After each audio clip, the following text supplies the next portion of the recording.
सब कुछ दिखाई देता है, फिर भी कुछ समझ नहीं आता। सामने वाला मुस्कुरा रहा होता है, लेकिन उसके मन में क्या चल रहा है कोई नहीं जानता। वो आपकी बात मान रहा है, लेकिन दिल से या मजबूरी से वो आपके साथ है, या सिर्फ काम निकलवाने के लिए। मनुष्य सबसे चालाक जीव है और सबसे खतरनाक भी, क्योंकि वो बोलने से ज्यादा छुपाना जानता है।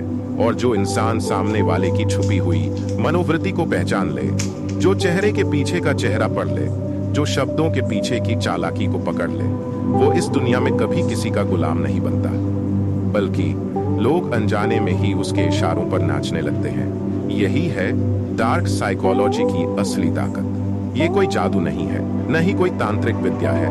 ये एक मनोवैज्ञानिक शस्त्र है जो बोलने से नहीं, सोचने से वार करता है। ये वो काला विज्ञान है जो किसी को भी, किसी भी स्थिति में, बिना गुस्से, बिना जोर, बस मन से अपने काबू में ले सकता है। लेकिन रुकिए, अगर आप वाकई चाहते हैं कि लोग आपकी बात सुने, आपका सम्मान करें, आपके बिना कहे भी आपकी तरफ खींचते चले आए, तो आपको सिर्फ बातें नहीं, सोच की गहराइयों को समझना होगा। और यहीं से शुरू होती है आपकी अगली यात्रा, एक ऐसे विज्ञान की जो सबको दिखता नहीं, लेकिन सबके दिमाग पर राज करता है। आप देख रहे हैं किताबी दुनिया, जहां हम किताबों से निकालते हैं वो ज्ञान जो सीधा आपके जीवन को बदल सकता है। अगर ये वीडियो पहली बार देख रहे हैं तो चैनल को जरूर सब्सक्राइब करें, क्योंकि यहाँ हर वीडियो सिर्फ जानकारी नहीं, सोच बदलने की चाबी होता है।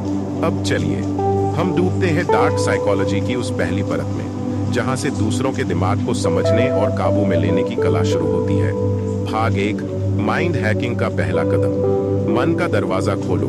हर इंसान की एक दुनिया होती है और उस दुनिया का दरवाजा होता है उसका मन। लेकिन वो दरवाजा हर किसी के लिए खुला नहीं होता। तुम जब किसी को कुछ समझाना चाहते हो, अपनी बात मनवाना चाहते हो, या चाहते हो कि सामने वाला तुम्हारे जैसा सोचे, तो तुम सबसे पहले क्या करते हो? बोलते हो, समझाते हो, गुस्सा करते हो। गलती यही होती है, क्योंकि सामने वाला वो नहीं सुनता जो तुम कहते हो, वो सुनता है जो उसका दिमाग पहले से तय कर चुका होता है। और यही वजह है कि हम चाहे जितनी भी अच्छी बात करें, लोग नहीं बदलते। लेकिन सोचो, अगर तुम्हें ये पता चल जाए कि किसी इंसान का दिमाग कैसे काम करता है, उसके डर, उसकी चाहतें, उसकी कमजोरियां क्या है, तो क्या तुम उसके सोचने के तरीके को नहीं मोड़ सकते? बिल्कुल कर सकते हो। और यहीं से शुरू होती है असली माइंड हैकिंग। पहला राज, लोगों को सुनो ताकि वो खुद को तुम्हारा समझें। लोग उस इंसान की बात सुनते हैं जो पहले उन्हें सुनता है। हाँ, ये बात साधारण लग सकती है, लेकिन डार्क साइकोलॉजी में सुनना एक शस्त्र है। जब तुम सामने वाले की बात को बिना टोके, बिना विरोध किए ध्यान से सुनते हो, तो उसका मन धीरे धीरे खोलने लगता है। उसके अवचेतन में ये बैठता है कि ये इंसान मेरे जैसा सोचता है, ये मेरी परवाह करता है। अब वो तुम्हारी बातों को आसानी से स्वीकार करने लगता है, बिना सवाल उठाए। ये पहला कदम है कंट्रोल की तरफ। कमेंट में बताओ, क्या आपने कभी किसी की सिर्फ बात सुनकर उसे बदलते हुए देखा है? क्या आपने कभी ये महसूस किया है कि कोई इंसान बस इसीलिए असरदार है क्योंकि वो सबसे पहले सुनता है? कमेंट करो। आपकी राय हमें और गहराई से सोचने में मदद करती है। और हाँ, अगर आप पहली बार यहाँ आए हैं तो किताबी दुनिया को सब्सक्राइब करना मत भूलिए, जहाँ हम आपके लिए लाते हैं किताबों की वो सीख जो आपकी सोच बदल सकती है। एक सच्ची घटना। एक बार एक राजनेता ने कहा था, मैं जनता को आदेश नहीं देता, मैं पहले उनकी बातें सुनता हूँ, फिर वो खुद ही मेरे आदेश मान लेते हैं बिना कहे। इसका मतलब क्या हुआ? लोग अपने मन से किसी की बात तभी मानते हैं जब उन्हें लगे कि इस इंसान को मेरी फिक्र है और ये मुझे समझता है। लेसन समरी छोटे में याद रखो, सामने वाले का दरवाजा खोलना है तो सबसे पहले उसे बोलने दो। उसकी दुनिया में घुसना है तो पहले खुद को उसका हिस्सा दिखाओ। उसके दिमाग का पासवर्ड चाहिए तो उसकी बातों को ध्यान से सुनो। अब तैयार हो जाओ अगले भाग के लिए, जहां हम जानेंगे कैसे किसी के डर को पढ़कर तुम उसकी सोच का रिमोट कंट्रोल अपने हाथ में ले सकते हो। भाग 2 में हम उतरेंगे डार्क साइकोलॉजी के उस टूल में जिसे कहते हैं फियर ट्रिगरिंग। भाग 2, डर। इंसान के मन का सबसे सीक्रेट रिमोट कंट्रोल जो इंसान के अंदर डर पैदा कर दे, वो उसके दिमाग का रिमोट अपने हाथ में ले लेता है। हाँ, ये लाइन सुनने में भारी लग सकती है, लेकिन यही सच्चाई है। आपने कभी गौर किया है, बड़े बड़े लीडर्स, धर्मगुरु, सेल्समैन और यहाँ तक कि आपके आसपास के लोग भी कभी कभी आपको कुछ करने के लिए मजबूर कैसे कर देते हैं। आपको लगता है कि आप अपनी मर्जी से सोच रहे हैं, लेकिन सच ये होता है कि कोई और आपके अंदर डर को छेड़कर आपकी सोच की दिशा बदल देता है। डर कैसे काम करता है? मनुष्य का दिमाग दो तरीकों से प्रतिक्रिया करता है, खुशी पाने के लिए या दर्द से बचने के लिए। और दुख से बचने की भावना 10 गुना ज्यादा तेज होती है खुशी पाने की भावना से। इसलिए जब कोई आपके दिमाग में अगर ऐसा नहीं हुआ तो, या अगर तुमने ये नहीं किया तो जैसी बातें डालता है, तो दिमाग तुरंत एक्टिव हो जाता है। वो सोचने नहीं देता, बस रिएक्ट करता है। डर के असर में इंसान तर्क खो देता है और यहीं से कंट्रोल की शुरुआत होती है। कंट्रोल तकनीक, फियर ट्रिगरिंग। इस तकनीक में आप सामने वाले के डर को पहचानते हैं, जैसे क्या उसे अकेले रह जाने का डर है, क्या वो रिजेक्ट होने से डरता है, क्या उसे असफलता से डर लगता है, या फिर लोगों की नजर में गिरने से। एक बार ये ट्रिगर पता चल गया तो उसे कंट्रोल करना आसान हो जाता है। अब आप बातों में वही डर सबली घुमा सकते हैं, बिना सीधे धमकी दिए, बिना डराया दिखाए। बस ऐसे शब्दों में बातें रखो जो उसके डर को हल्के से छेड़ दे। उदाहरण, अगर कोई अकेलेपन से डरता है तो तुम कह सकते हो, पता नहीं आजकल लोग इतने बदल गए हैं, सच्चा साथ मिलना मुश्किल हो गया है। बस इतना कहना ही काफी होता है उसे आपकी तरफ खींचने के लिए। अब आपसे एक सवाल, क्या आपने कभी किसी को ये कहते सुना है, मैं नहीं जानता क्यों, लेकिन मुझे उसकी बात माननी ही पड़ी? कमेंट में बताइए, क्या आपने कभी ऐसा अनुभव किया है? कमेंट जरूर करें। आपकी हर राय हमें आगे की स्क्रिप्ट को और गहरा बनाने में मदद करती है। और अगर आप किताबी दुनिया से पहली बार जुड़े हैं तो चैनल को सब्सक्राइब करना मत भूलिए। यहाँ हर वीडियो सिर्फ जानकारी नहीं, बल्कि मन को पढ़ने और संभालने की ट्रेनिंग है। सच की गहराई, डर सबके अंदर होता है, बस कोई छुपा लेता है, कोई दिखा देता है। लेकिन जो इंसान दूसरों का डर पहचानना सीख जाता है, वो बिना बोले भी लोगों को मोड़ सकता है। क्योंकि डर के वक्त इंसान सिर्फ रास्ता ढूंढता है, और अगर तुम उस वक्त उसके सामने खड़े हो तो वो तुम्हें ही रास्ता मान लेता है। लेसन समरी, छोटे में याद रखो, डर इंसान का सबसे तेज ट्रिगर है। डर का इस्तेमाल करो, उसे समझकर, छेड़कर सामने वाले को एहसास दिलाओ कि तुम ही उसका बचाव हो, और वो खुद ब खुद तुम्हारे कंट्रोल में आ जाएगा। अब अगले भाग में हम जानेंगे गिल्ट, कैसे अपराध बोध से इंसान को अपने कंट्रोल में रखा जा सकता है। यानी कैसे कोई इंसान आपके सामने बार बार झुकता है क्योंकि आपने उसके मन में पछतावे का बीज बो दिया है। भाग 3, गिल्ट गेम, जब इंसान खुद को दोषी मानने लगे। कभी कभी इंसान सबसे ज्यादा सिर झुकाता है जब उसे लगता है कि उसने कुछ गलत किया है। गलती भले छोटी हो, लेकिन अगर उसे बार बार याद दिलाया जाए या थोड़ा थोड़ा उभारा जाए तो इंसान का मन खुद को गुनहगार मानने लगता है। और जिस इंसान को खुद पर शर्म आने लगे, वो दूसरों की बात आसानी से मानने लगता है, क्योंकि उसके अंदर ये भावना बैठ चुकी होती है, मुझे अब सुधरना है, मुझे अब दूसरों की बात माननी चाहिए। गिल्ट का मनोविज्ञान क्या कहता है? गिल्ट यानी अपराध बोध। जब किसी को ऐसा महसूस होता है कि मैंने कुछ गलत किया है या मैंने किसी का दिल दुखाया है, तो वो इंसान इमोशनल इम्बैलेंस में चला जाता है। इस दौरान वो बहुत ज्यादा वल्नरेबल होता है, यानी किसी के भी प्रभाव में जल्दी आ जाता है। अब सोचिए, अगर आप जानते हो कि सामने वाला किस बात का पछतावा छिपा रहा है, या वो कौन सी बात है जिससे वो खुद को दोषी मानता है, तो क्या आप उसे आसानी से मोड़ नहीं सकते? बिल्कुल कर सकते हो। Control technique, subtle guilt triggering. अब ये मत समझिए कि आपको सामने वाले पर इल्जाम लगाना है। डार्क साइकोलॉजी सीधे वार नहीं करती, ये मन से खेलती है। आपको बस गिल्ट को जगा देना है, बिना जिक्र किए। उदाहरण के लिए, कोई इंसान आपके साथ पहले बुरा बर्ताव कर चुका है, तो बस एक लाइन कहिए, पता है कुछ बातें कभी भूलती नहीं, लेकिन दिल बड़ा करना पड़ता है ना। कोई रिश्ते में आपकी भावनाओं को नजरअंदाज कर गया, तो कहिए, जो अपने होते हैं वो ही सबसे ज्यादा तकलीफ देते हैं। बस इतना ही काफी है। अब सामने वाला खुद सोचने लगेगा, क्या मैंने कुछ गलत किया? शायद मुझे सॉरी बोलना चाहिए, शायद मुझे इसे बेहतर महसूस कराना चाहिए। और यही वो मनोस्थिति है जहां से वो इंसान आपकी बातों को बिना सवाल के मानने लगता है। अब जरा सोचिए और हमें कमेंट में बताइए, क्या कभी किसी ने आपको ऐसा महसूस कराया कि सब कुछ आपकी गलती थी, जबकि असल में ऐसा नहीं था? क्या आपने भी कभी किसी को शर्मिंदा करके अपनी बात मनवा ली है? कमेंट करना न भूलें, क्योंकि किताबी दुनिया में हर राय हमें और बेहतर सोचने में मदद देती है। और अगर आप अभी तक हमारे साथ नए हैं तो चैनल को सब्सक्राइब जरूर करिए, क्योंकि ये सिर्फ ऑडियो बुक नहीं, ये दिमाग के रहस्यों की ट्रेनिंग है। छोटे में याद रखो, अपराध बोध, मानसिक कमजोरी, शर्मिंदा इंसान। नियंत्रण में आने को तैयार, गिल्ट जगाओ, लेकिन सीधे नहीं। संकेत दो, एहसास दो, और बाकी उसका दिमाग खुद करेगा। अब अगला भाग और ज्यादा दिलचस्प होने वाला है। भाग 4, मिरर साइकोलॉजी।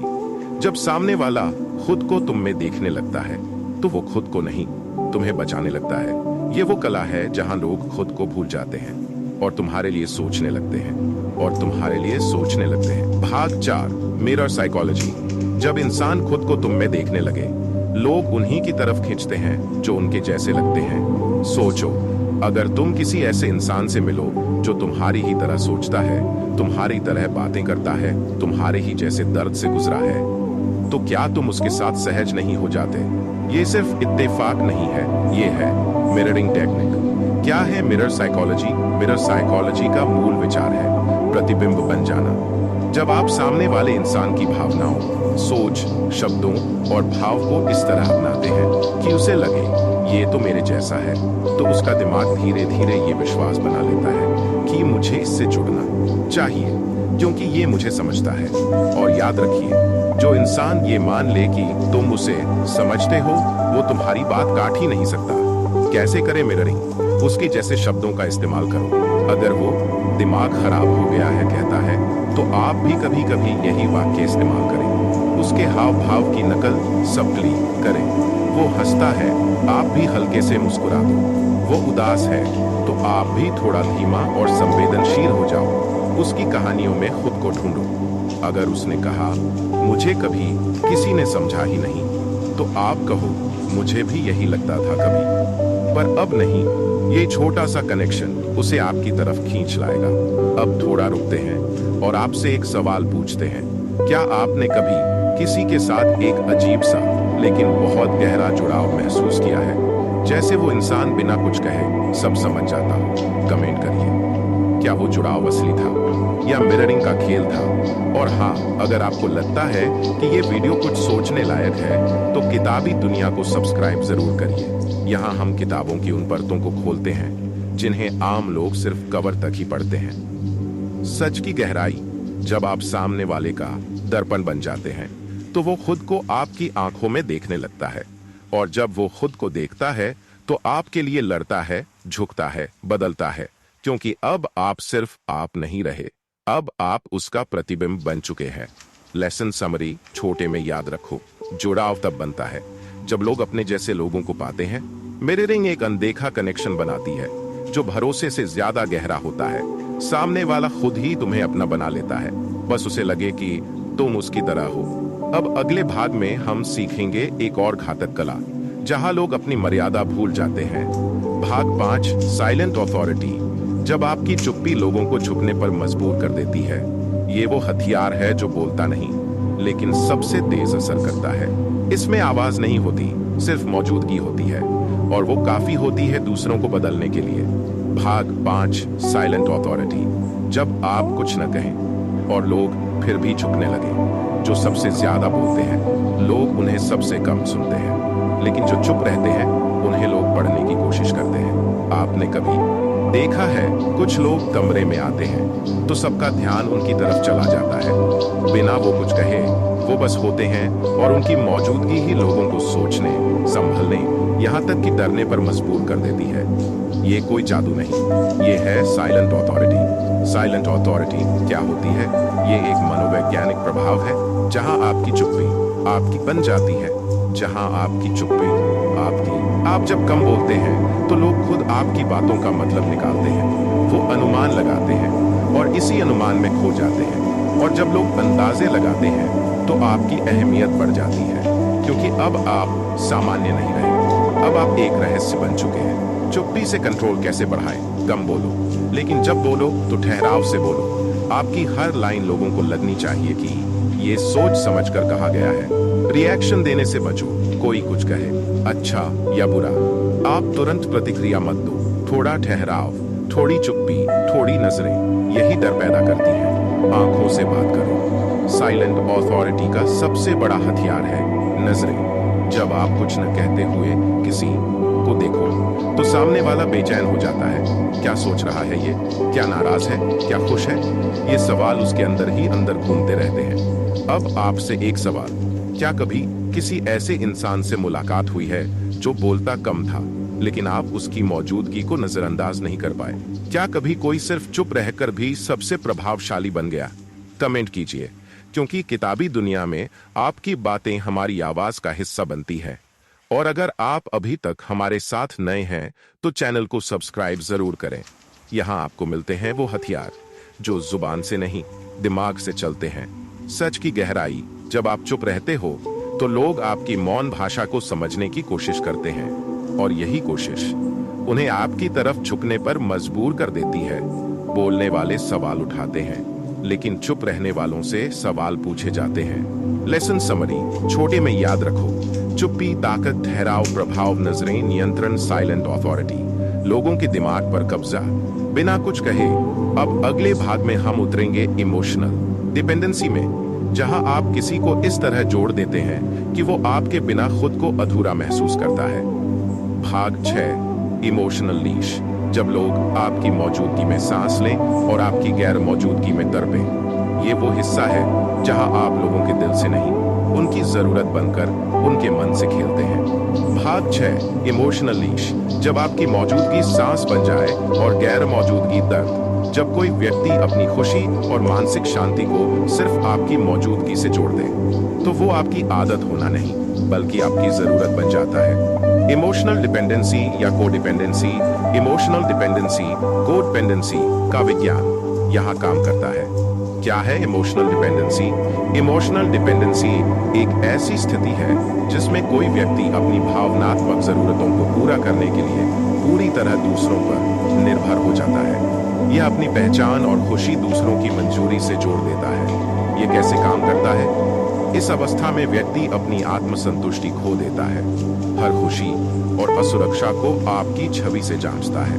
आपकी उपस्थिति यदि अचानक गायब हो जाए तो वो बेचैन, खाली और अधूरा महसूस करता है। कैसे बनता है यह मानसिक पट्टा, इमोशनल लीश?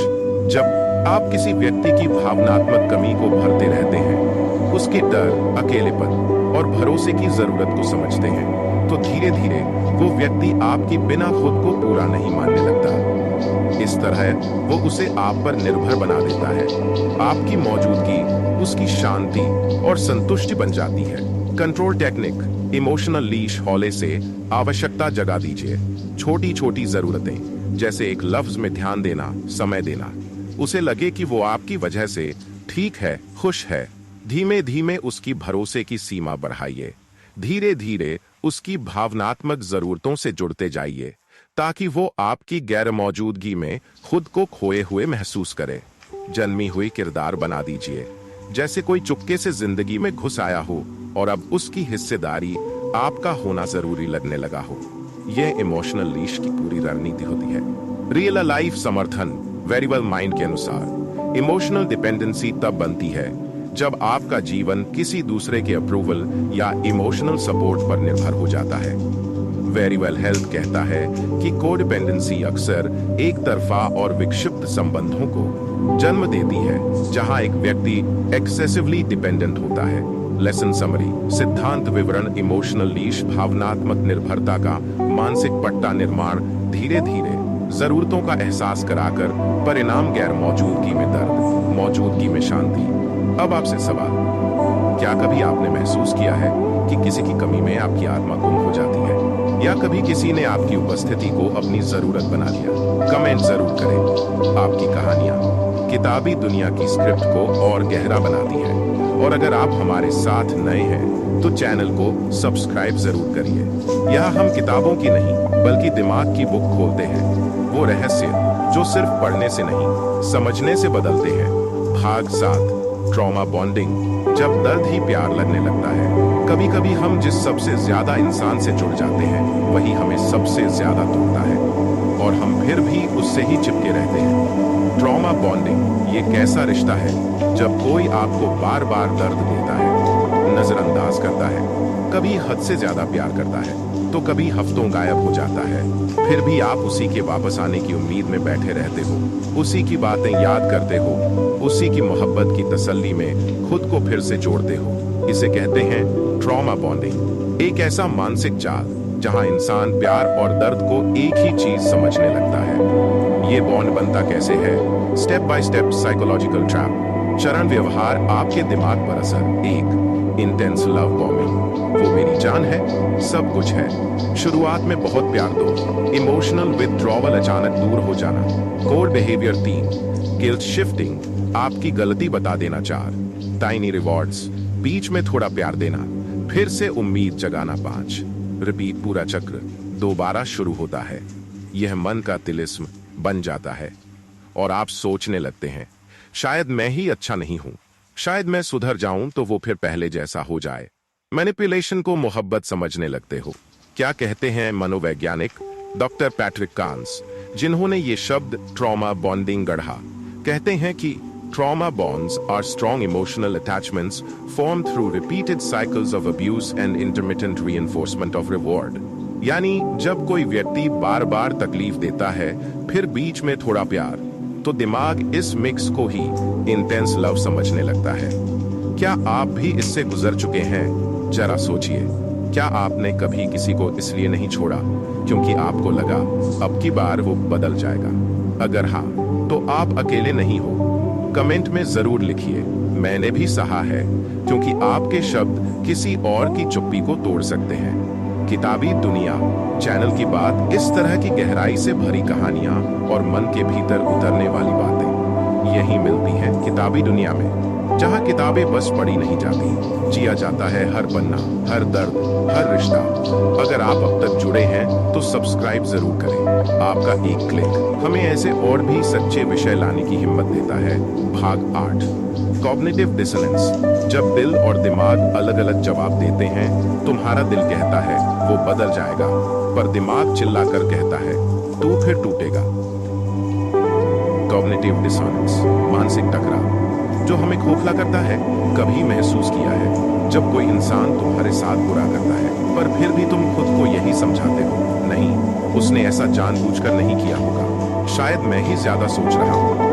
ये जो तुम्हारे दिल और दिमाग के बीच जंग चल रही होती है ना, इसे कहते हैं कॉग्निटिव डिसोनेंस। असल में होता क्या है, जब दो विपरीत सोचें एक ही समय पर हमारे अंदर टकराती हैं, तो हमारा मन बेचैन हो जाता है। दिल कहता है, दिमाग कहता है वो पहले जैसा हो जाएगा, इतने बार तोड़ा है अब नहीं बदलेगा, मुझे उस पर भरोसा करना चाहिए, उसने बार बार झूठ बोला है, शायद मेरी गलती थी, पर हर बार सिर्फ तुम ही क्यों झुको।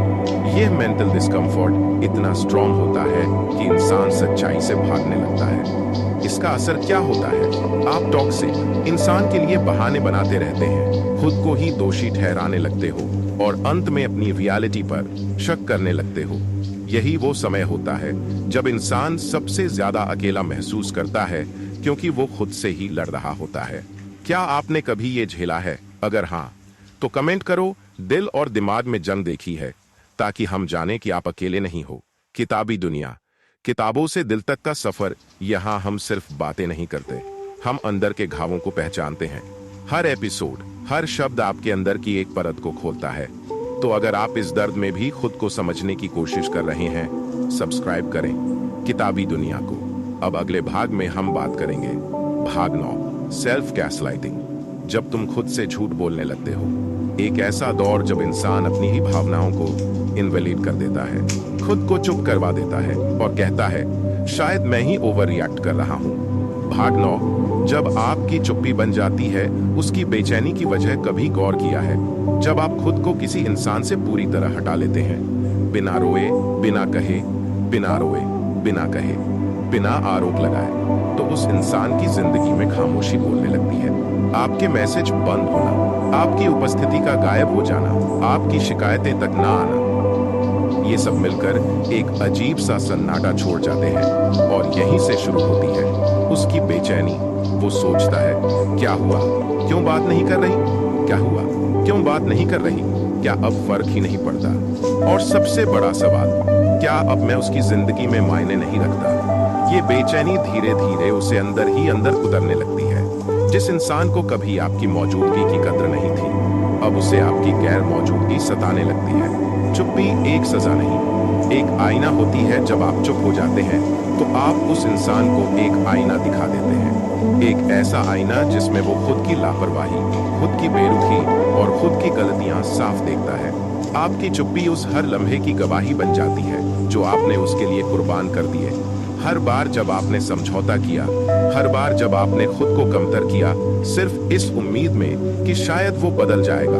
पर जब आपने बोलना बंद कर दिया, तब जाकर वो चौंका, क्योंकि अब आप वही नहीं रहे जो हर बार उसके लौटने पर दरवाजा खोल देता था। क्या अब वो मुझे मिस भी करती है? ये सवाल उसे सबसे ज्यादा डराता है, क्योंकि वो जानता है आप एक बार अगर दूर चले गए तो फिर शायद कभी लौट कर ना आए। और यहीं से शुरू होता है गिल्ट। उसे वो हर बात याद आने लगती है जो उसने कभी आपके साथ बुरा किया था। उसके शब्द, उसकी चुप्पी, उसकी बेरुखी, सब कुछ अब उसे खुद के खिलाफ सबूत की तरह लगने लगता है। वो याद करता है कि कैसे आपने हर बार उसे समझा, माफ किया, उसकी गलती पर मुस्कुराया, पर अब आपकी तरफ से कोई आवाज नहीं आ रही। ये आवाजों की गैर मौजूदगी ही सबसे बड़ी चीख होती है। अब उसे आपकी मुस्कान याद आती है, वो मुस्कान जो आपने उसके लिए बेवजह भी दी थी, वो बातें जो सिर्फ आप समझते थे, वो चिंता जो आप बिना कहे भी जता देते थे। अब उसे समझ आने लगा है कि आप कोई आम इंसान नहीं थे, आप तो वो ताकत थे जिसने उसे उसकी औकात से ऊपर उठाकर चाहा था। अब जब आपकी जगह खाली है तो उसे हर छोटी चीज चुभने लगी है। वो पुराने मैसेजेस पढ़ता है, आपकी तस्वीरें देखता है और सोचता है, काश मैंने उस वक्त उसे रोक लिया होता। आपकी खामोशी उसके अंदर शोर मचा देती है। उसकी रातें अब बेचैन हैं, क्योंकि अब उसका फोन वो मैसेज नहीं दिखाता जिसमें आप कहते थे, खाना खा लिया, थक गए होगे, आराम कर लो, या बस यूं ही मिस यू। अब वो उन शब्दों को तरसता है जिनकी कभी उसने कदर नहीं की, और उसकी यही बेचैनी वही सजा है जो कभी आपने शब्दों से नहीं दी, बस अपनी खामोशी से दी। जब आप अदृश्य हो जाते हैं तब आपकी अहमियत दिखती है। आपकी गायब जिंदगी अब उसकी नजरों में सबसे बड़ी मौजूदगी बन गई है। अब वो कोशिश करता है आपको वापस खींचने की, कभी पुराने फोटो पर रिएक्शन देकर, कभी कोई स्टेटस डालकर जो शायद आप देख लें, कभी किसी म्यूचुअल फ्रेंड से आपकी खबर लेकर। लेकिन आप अब वही नहीं है। अब आप खुद को समझ गए हैं। अब आप वैलिडेशन के लिए नहीं जीते, अब आप सेल्फ रिस्पेक्ट के लिए जीते हैं। अगर आप भी इस तरह की गहराई में उतरकर अपने जज्बातों को समझना चाहते हैं तो हमारे चैनल किताबी दुनिया को जरूर सब्सक्राइब करें। यहां आपको न सिर्फ रिश्तों की साइकोलॉजी समझने को मिलेगी, बल्कि अपनी खुद की वैल्यू का एहसास भी होगा। कमेंट में बताइए, क्या आपने भी कभी किसी को बिना कुछ कहे बस खामोशी से छोड़ दिया था? क्या वो आपकी खामोशी से बेचैन हुआ? आपके अनुभव पढ़कर शायद किसी और की भी हीलिंग हो सके। भाग 10, जब तुम वापस नहीं लौटते और उसकी दुनिया बिखर जाती है। तुम चले गए थे, चुपचाप, बिना इल्जाम, बिना विदा, और अब वो हर दिन खुद से लड़ रहा है। अब उसे कोई रोकने नहीं आता। पहले जब वो गुस्से में होता था तो तुम थे जो उसे थाम लेते थे। जब वो अकेला महसूस करता था तो तुम थे जो उसकी रातों में उजाला भरते थे। जब वो खुद को गलत समझता था तो तुम थे जो कहते थे, मैं हूं ना। पर अब जब तुम वापस नहीं आए तो उसके चारों ओर सिर्फ खालीपन है। अब उसे सच्चाई समझ आई है। वो जिसे तुम्हारी ओवरथिंकिंग कहता था, असल में वो तुम्हारी सेंसिटिविटी थी। वो जिसे तुम्हारा ड्रामा कहता था, असल में वो तुम्हारा टूटा हुआ भरोसा था। और अब जब तुम नहीं हो तो वो हर वो बात याद करता है जिसे कभी उसने नजरअंदाज कर दिया था। तुम नहीं लौटे क्योंकि अब तुम खुद को खोना नहीं चाहते थे। तुम्हें भी याद था वो सब, तुम्हारे पास भी था वापस जाने का रास्ता। पर इस बार तुमने खुद को चुना। इस बार तुमने कहा, किसी को चाहना खुद को खोने की कीमत पर नहीं होना चाहिए। और जब तुमने ये चुना, वो टूट गया। अब वो सोचता है, काश मैंने उसे उस दिन सिर्फ सुन लिया होता। काश मैंने उसे एक बार गले से लगा लिया होता। काश मैं जान पाता कि वो मुझे नहीं, खुद को समझाने की कोशिश कर रही थी। पर अब कुछ नहीं बचा, क्योंकि तुमने खुद को फिर से जोड़ना सीख लिया है। तुमने खुद को माफ कर दिया है। तुमने अब खुद को थामना सीख लिया है। अब आपसे आखिरी बात, अगर आपने ये सब महसूस किया है, अगर आप कभी टूटी थीं पर खुद को उठाया, अगर आप कभी छली गई थीं पर मुस्कुराईं, तो किताबी दुनिया सिर्फ एक चैनल नहीं, आपका आईना है। यहां हर शब्द आपकी कहानी है, हर भाग किसी न किसी टूटे हुए दिल का मरहम है। किताबी दुनिया, वो जगह जहां दिल दोबारा धड़कना सीखता है। यहां आप अकेले नहीं हो। यहां कोई आपको ड्रामा क्वीन नहीं कहेगा।